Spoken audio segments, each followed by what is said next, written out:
don't care who you are, life is going to knock you down. Listen to me, many of you right now, life's got you up against the rope, and you got to do me a favor. Like, you can't give up. You can't give in.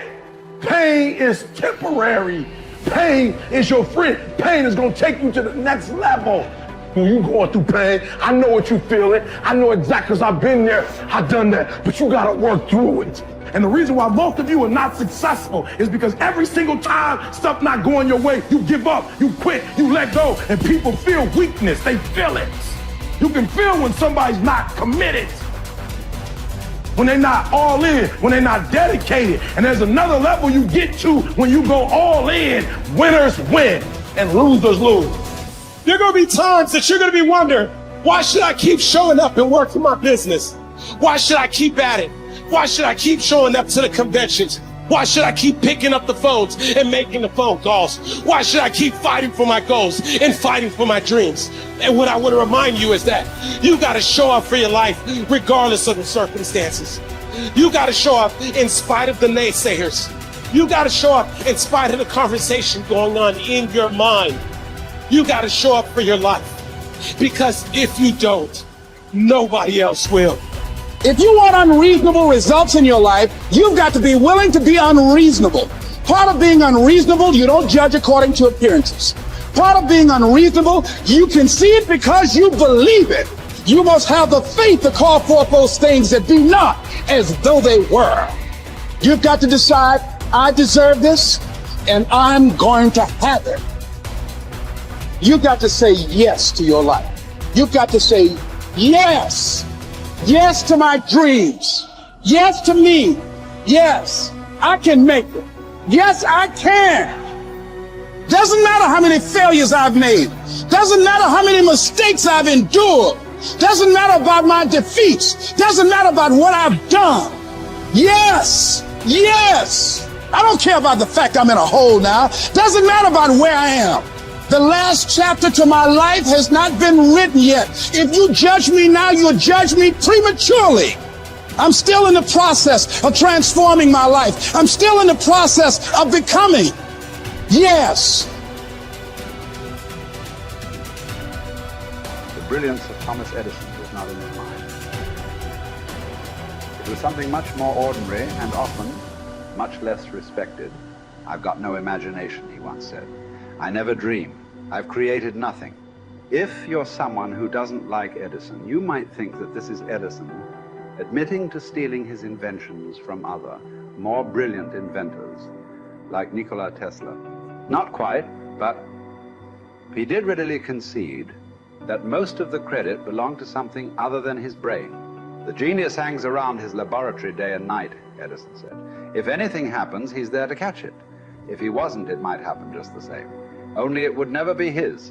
What he's talking about is showing up.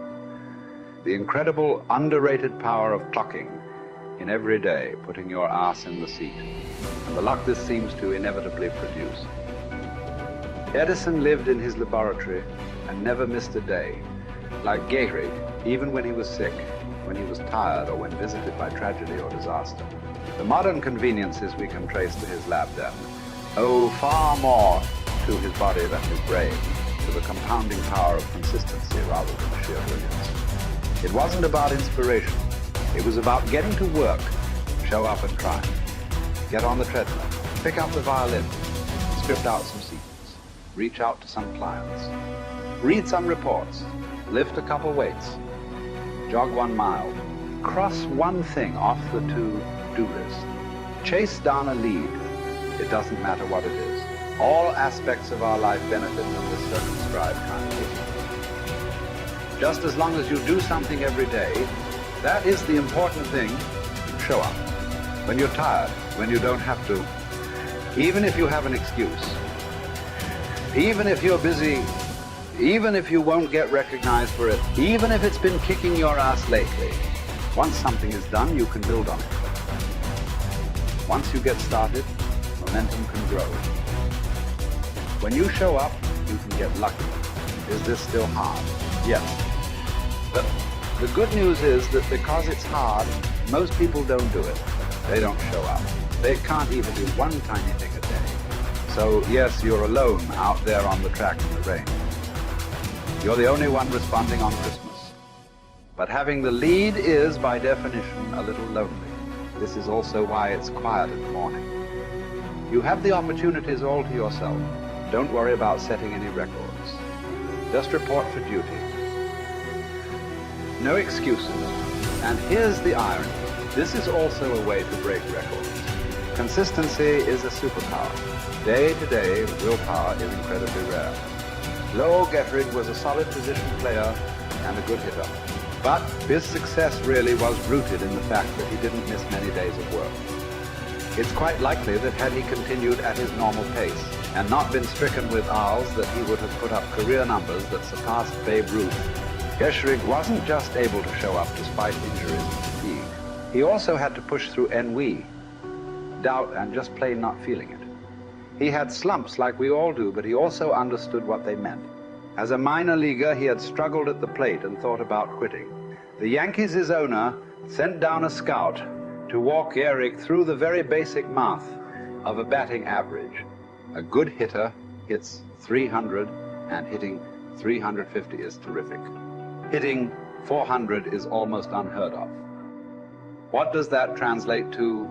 Missing on 6 tries out of 10. A hitter can also go days, weeks without touching the ball. That's what the scout told him. The most important thing a young ball player can learn is that he can't be good every day. You don't have to always be amazing. You do always have to show up.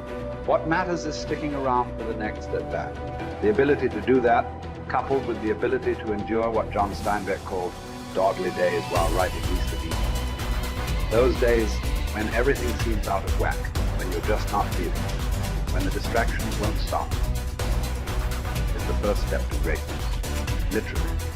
You cannot be great without the self-discipline to do that.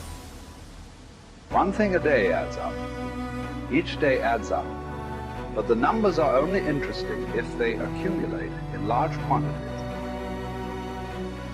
You guys that are just getting started, you're not going to start right here. You're going to start down there, probably in another city, another town. I grew up in Lake Charles, Louisiana, no money, raised by a single mother. I was in debt at 25 years old. First thing that I had to do in my life was not learn a new skill. First thing I had to do to get my life moving in the right direction was self-development. It is vital. It was vital for me that I improved myself and I could start depending upon me. I had to show up every day with some rituals, some disciplines, and start getting myself to trust me, not trust others, but trust myself to do the right thing every day. One of the things that I started doing was beating the sun up every morning. I'm going to beat that sun up every morning so that I have the discipline and the control over my life. So I knew, hey, before that thing pops, I'm going to pop. I'm going to get out of bed, depend on myself, get up at the same time every day. And for me, that time, regardless of where I was beat that sun up. No matter where I am, I'm going to beat that thing up. So it gives me a sense of control over my own life. Second thing,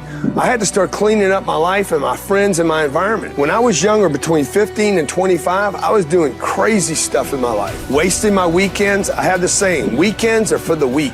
I was drinking, fooling around with a bunch of bad things, bad people. At 25 years old, I cleaned it all up. Quit going to those places. Quit hanging out with people that did not have ethics and discipline in their life. I wanted to build something in my life. I wanted to become someone. And to do that, to become someone in the eyes of the world, just beating that sun up every morning gives me the sense of accomplishment that I did what I said I was going to do, that I woke up when I said I would wake up, and I start building respect for myself, start believing in myself so that I can go out into the world. And maybe today when I go into this meeting that I'm dressed for, they'll believe in me as much as I believe in me, and that'll show up in a contract, a deal, maybe even some money.